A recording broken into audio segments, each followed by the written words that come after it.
From a sketch on a screen to the phone in your hand. This is how it's built. One precise step at a time.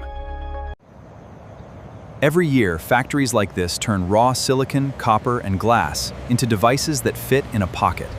This is that story. It starts months earlier, far from the factory floor, with a shape, sketched and refined to fractions of a millimeter.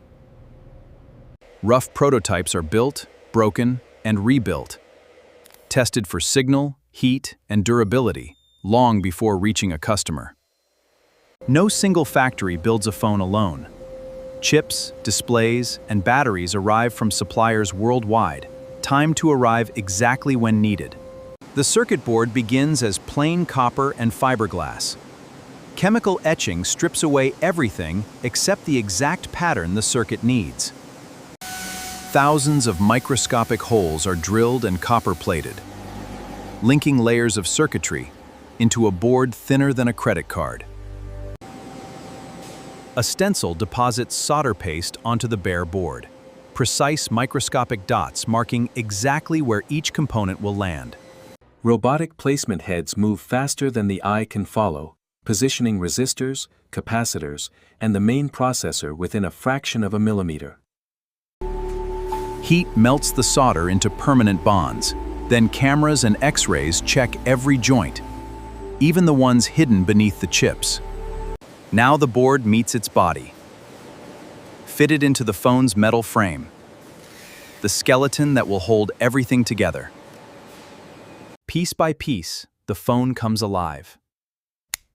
A battery for power, and a camera module smaller than a coin, wired into place.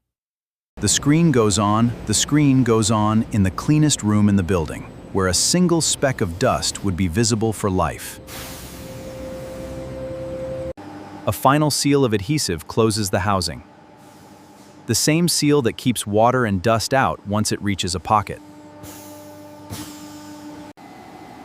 Each phone is lifeless until this moment. Its operating system written into memory for the first time.